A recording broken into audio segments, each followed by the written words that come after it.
Hello students, today I am going to make the third audio on the chapter The Last Lesson. I had already made audio 1 and audio 2 on it, and the same had been sent to you through my YouTube channel. Now I am going to make the third audio, so those students who have not heard about the audio 1 and audio 2, I am requesting from them kindly listen the audio 1 and audio 2 so that you can comprehend the third audio in a better way. Let's take an overview of the chapter so that we'll be getting a quick insight. See, the chapter is all about warlike situation, and it is about Franco-Prussian War. So during that wartime, you all know that lot of commotion and unrest could be seen. So here also we can see lot of unrest and commotion, and the natives were quite terrified because they are uncertain about the upcoming instances. And here in the beginning of this chapter, we had seen that the little Franz narrator was describing everything to us. So it seems like an autobiography that I had already explained you. Now he reached at the school, and on his way he had seen many of the things, just like bulletin board and some other persons who had met him, and some of the time he felt like that he should skip the class, but anyhow he reached there. And while he was sitting in the classroom, he had observed there are many people who are sitting there, all the villagers are there. And it was why? Because it was the last lesson delivered by the teacher, the French teacher M. Hamel, and now he is feeling really very bad about him. So he just feel bad about the things whatsoever he had done in the past, and now he just want to improve, but he is not having too much time to do the things in a better way. So let's do the thorough reading of the remaining part. So here he is using the word poor man. In page number 4 we are, so in page number 4 last line he is using the word poor man. Why he is using poor man, and for whom he is using it? He is using it for M. Hamel. And why he is using it? It doesn't mean that he is poor financially. Rather, poor man means a person who is in a very painful state. हम simple भाषा में कह दें बेचारा आदमी, जैसे हम कह देते हैं उसी तरह से. It was in honour of this last lesson that he had put on his fine Sunday clothes. और ये अपने लास्ट लेसन को ऑनर दे रहा है उनके, और इसीलिए उन्होंने अपने संडे क्लोथ्स में आए हैं, ड्रेसअप होके आए हैं. And now I understood why the old men of the village were sitting there in the back of the room. तो कहता है कि मुझे अब समझ आ गया है कि क्यों वहाँ पे जो विलेजर्स थे वो बैक ऑफ द बेंचेस में बैठे हुए थे, और एक्चुअल में वो उनको ट्रिब्यूट दे रहे थे अपने टीचर को, जो कि इतने सालों से अपनी सर्विस प्रोवाइड कर रहे थे. It was because they were sorry too. और उनको भी इस बात का बहुत खेद है कि उन्होंने भी इस लैंग्वेज को ज़्यादा इंपॉर्टेंस नहीं दी. That they had not gone to school more. It was their way of thanking our master for his 40 years of faithful service. ये उनका ही एक वे था अपने मास्टर को थैंक करने का, जिन्होंने 40 साल अपनी फेथफुल सर्विस प्रोवाइड की थी. And of showing their respect for the country that was theirs no more. और अपनी उस कंट्री के लिए रिस्पेक्ट शो कर रहे थे जो कि अब उनकी नहीं रही थी. ठीक, तो अभी इस पैराग्राफ में हमें ये समझ आ गया कि काफ़ी इमोशनल सा सीन बन चुका है, और अब लिटिल फ्रेंड्स को भी सारी बात समझ आ गई है कि क्यों वहाँ पे विलेजर्स जो हैं वो बैक बेंचेस पे बैठे हुए हैं. चलो अब इसके आगे का पार्ट देखते हैं. While I was thinking of all this I heard my name called. जब मैं इन सारी बातों के बारे में सोच रहा था तभी मुझे अपना अपना नाम सुनाई दिया. मीन्स किसी ने उनको नाम से बुलाया. It was my turn to recite. अब ये उनकी टर्न थी. क्या रिसाइट करना था? जो उनकी क्लासेस चल रही थी उसके बेसिस पे उनको रिसाइट करने के लिए कुछ कहा गया था.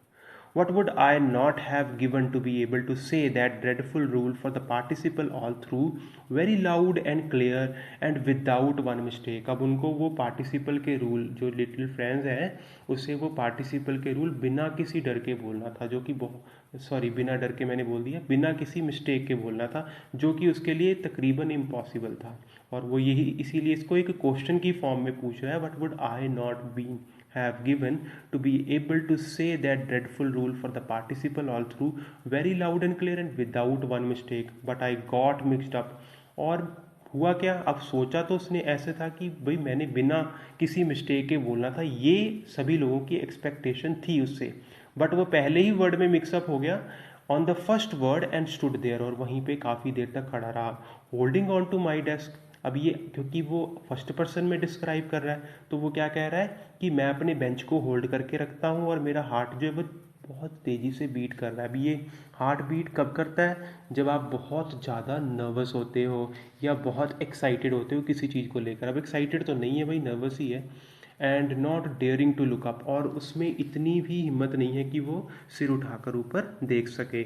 आई हर्ड एम हैमल से टू मी, तभी मुझे सुनाई दिया एम हैमल मुझे कुछ कहते हैं। क्या कहा उन्होंने, आई वोंट स्कोल्ड यू, कि मैं तुम्हें डांटूंगा नहीं। Little friends you must feel bad enough, क्योंकि तुम्हें अपने आप से बहुत बुरा लग रहा है। सी हाउ इट इज़, देखो ये सारी चीज़ें ऐसे ही होती हैं। Every day we have set to our self, हर दिन हम अपने आप को क्या कहते हैं, वाह I have plenty of time. अब देखिए बेटा, यहाँ पे बा वर्ड यूज़ किया गया है, ये एक तरह का एक्सप्रेशन होता है, मीन्स किसी चीज़ को निगलेक्ट करने का, कि मतलब अभी आपके पास बहुत टाइम है, आराम से करेंगे। तो वही वो कहता है कि हम खुद ही हर चीज़ों को निगलेक्ट करते रहते हैं।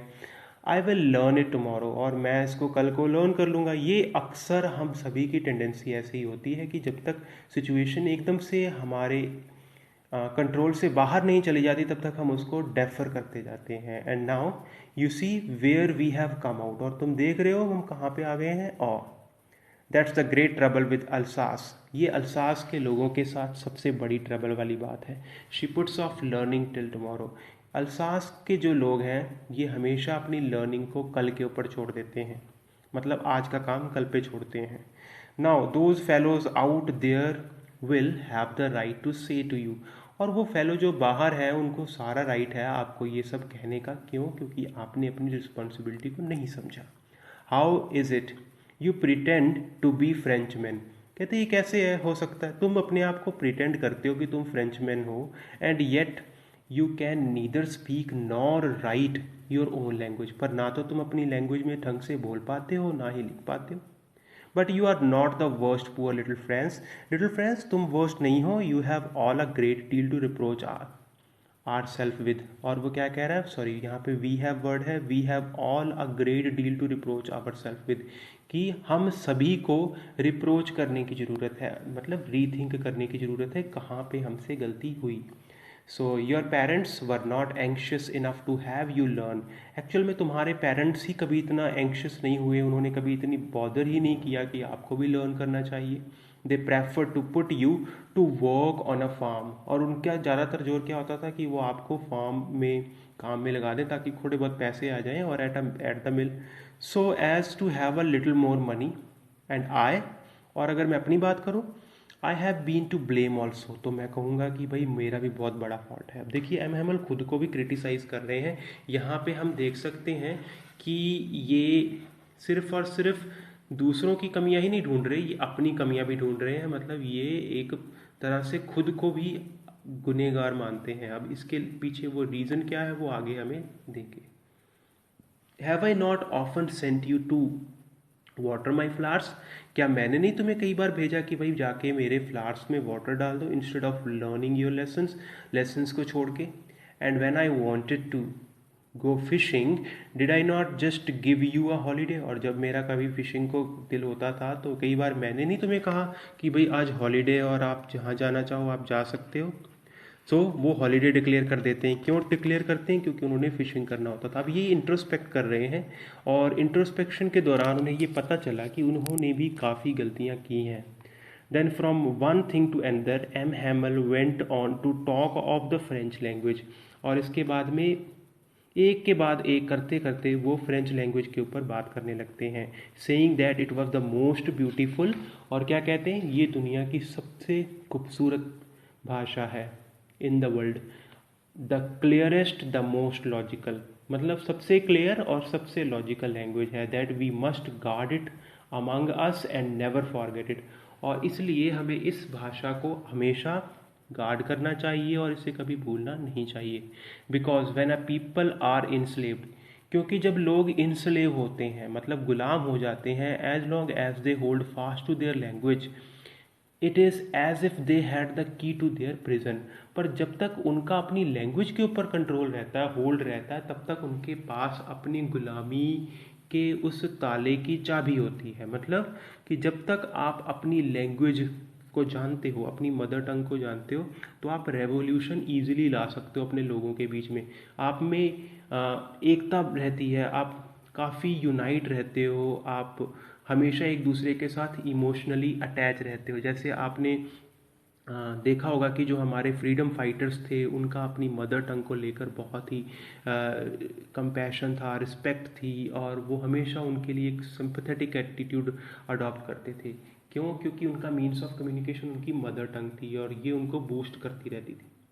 तभी आपने देखा होगा कई पोएट्स जो हैं वो क्या कहते हैं कि अगर आप अपनी मदर टंग के साथ जुड़े हुए, अपनी रूट्स के साथ जुड़े हुए हो, तो आप कभी भी ज़्यादा देर तक गुलाम नहीं रह सकते। तो यही बात वो भी यहाँ पे समझाने की कोशिश कर रहा है।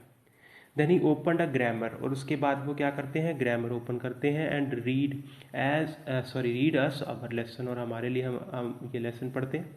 आई was amazed to see how well I understood it, और अब मुझे सब कुछ समझ आ रहा था। All he said seemed so easy, so easy, जो कुछ भी वो कह रहा था बहुत ईजी था। अब देखिए ये उसको ईजी इसलिए लग रहा है क्योंकि ये उसको भी पता है कि अब आज लास्ट लेसन है। जैसे आपको एग्ज़ाम से एक दिन पहले सारे चैप्टर्स ईजी लगने लग जाते हैं, अपने आप समझ आने शुरू हो जाते हैं। क्यों? क्योंकि उस वक्त आप में एक इनर ड्राइव होती है, एक इंट्रिंसिक मोटिवेशन होती है। तो इसी तरह आज इसमें भी वही इनर ड्राइव और इंट्रिंसिक मोटिवेशन है। I think too that I had never listened so carefully, मुझे लगा कि शायद मैंने पहले कभी इतने ध्यान से इनको सुना ही नहीं। And that he had never explained everything with so much patience, और ऐसा भी लग रहा है कि इतने पेशेंस